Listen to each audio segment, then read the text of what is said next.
I will show you the science of actually how the cells work, and you will have more knowledge than most doctors in the world today because they still believe in the genes.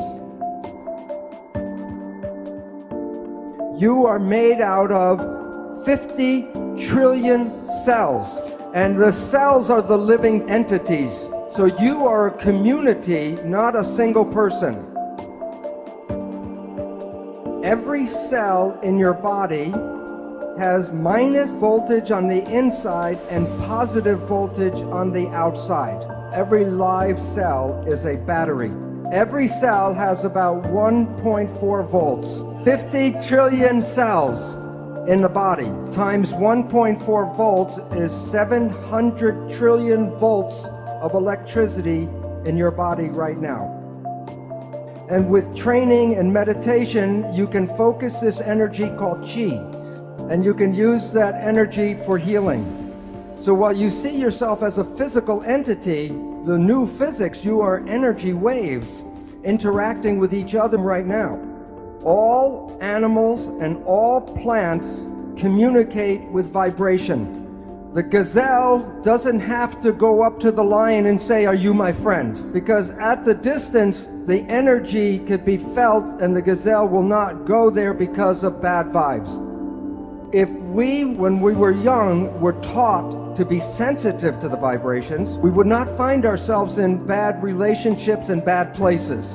But we are usually told not to go by our feelings, but to listen to what people have to say. Language was designed to hide feelings. The point is, all organisms communicate by vibrations and know if they're in a good place or a bad place by reading the vibrations. We humans have that ability but are not trained to use that ability. When we see people, like if I look at the audience or you see us, we see people as physical particles and machines. But that's an illusion, because what we are interacting waves. That's why one person can affect another person just by being in the field. And today, physics studies the vibration, not the physical. In quantum physics, we don't study the particles, we study the waves. And we study how the waves interference. All of the waves together is called the field.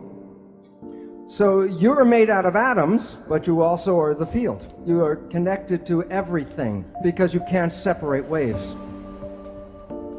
Now I'm going to show you how your thoughts go out and affect your life on the outside. This is an older picture of a new technology called magnetoencephalograph, MEG. EEG, you put wires on your skin and read the brain activity. MEG, the probe does not even touch the head. You can read your brain activity outside of your head. It's not magic. Your thoughts are not contained in your head. As I talked about, people are not particles, they're waves. And waves become entangled with each other. The people that you get connected to, you are entangled with. And many people are familiar if you think about someone or talk about someone you haven't seen for years. And I say, "Oh, I haven't seen my friend John in 10 years. And the phone rings and it's John. Or a letter comes in the mail from John. It's like the placebo, nocebo. When you think very positive thoughts of someone, they make an effort to get in touch with you. But it works both ways. If you have a negative thought about somebody, wherever they are, they will create negative talk about you. So it's very important to recognize your thoughts and your judgments are not just connected to you, they're connected to the people you talk about. So people know that if you hit the right frequency, you can cause a crystal goblet to explode. It's called harmonic resonance or constructive interference. You are like a tuning fork with your brain, and you're broadcasting frequencies of your thoughts. Which goblet is going to respond to your thoughts? The one that is harmonically resonant with your thoughts. If you live in fear, you're not going to activate the Dalai Lama, but you may get Scarface to show up. So when you are having thoughts, you are exciting and activating those things in the world that are connected to your thoughts. When a mugger is trying to pick out which person he's going to attack, of the different people walking down the street, which one do you think gets attacked? The one who is most afraid. Because the one who's most afraid will resonate, and that means that the mugger doesn't have to do anything, go boo, and everyone will give him everything. But while it works for individuals, it is very powerful when a whole group of people have the same thoughts. You can't make a war unless enough people are ready to make a war. I'm going to show a picture of mass action here, and it relates to in New York City, 1 year after 9/11. So this is September 11th, 2002, the 1-year anniversary of 9/11. What was everybody in New York thinking about that day? The winning number, 911, because we collectively create the reality. So when you look at yourself, you're not a single entity, but you are a community of 50 trillion cells. But it's important to understand the word community. Every cell is intelligent, but when they're in a community, they give up their personal intelligence and respond to the central voice. So that the community represents a thing, one thing called an organism. And in that community, that a cell must follow what the central voice is. And if the central voice says to die, the cells will die. So the central voice is the mind. And I will be talking about the nature of the two parts of the mind and why we have trouble sometimes controlling our life. So what I would talk about is the role of how this mind works. First, there are signals from the environment, the internal and external environment. The brain, the function of the brain is to perceive the signals and then interpret those signals and then send the information to the cells to control the behavior and the genetics. So the function of the brain is perception, and from that creates the mind. Now, we have heard of something called the placebo effect, right? The placebo effect is when you have a very positive thought that something can heal you, even if you don't know it, but it's a sugar pill, but you believe it's the real medicine, then you can heal yourself with that. So the pill didn't heal you, it was the thought that healed you.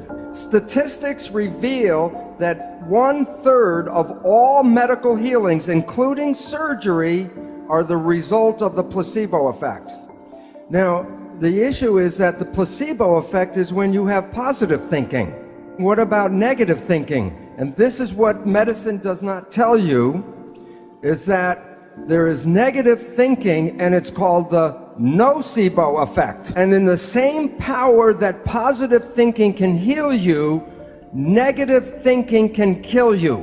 They're both the same effect. One is more positive, one is more negative, but the effects are exactly the same on your health. One will heal you, and the other can make you sick. The point is that negative thinking can create all the effects of chemotherapy. Now think about this. If a doctor tells you you have a disease, or the doctor tells you you're going to die, and you believe the doctor because he's the professional, the belief will give you a disease and can cause you to die. In the United States, in the South, there's a religious group called the Baptist Fundamentalists. And this one group works themselves up into a state of ecstasy, religious ecstasy. And they believe God protects them. And so they will work with snakes, poisonous snakes like rattlesnakes, and they will even get bitten by the snake and nothing happens to them. Now look at this though. Some of them will drink strychnine in toxic doses, and when they're in that state of belief, it does not affect them. So if you can drink toxic poison, then why do we worry so much about the toxins or the food and the air and all that? Because we have a belief that the toxins can kill us. But even though I know this, I will not drink strychnine. And why?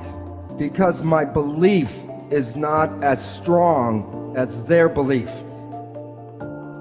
So if we were growing up and programmed with stronger beliefs, we would be more powerful than we are now.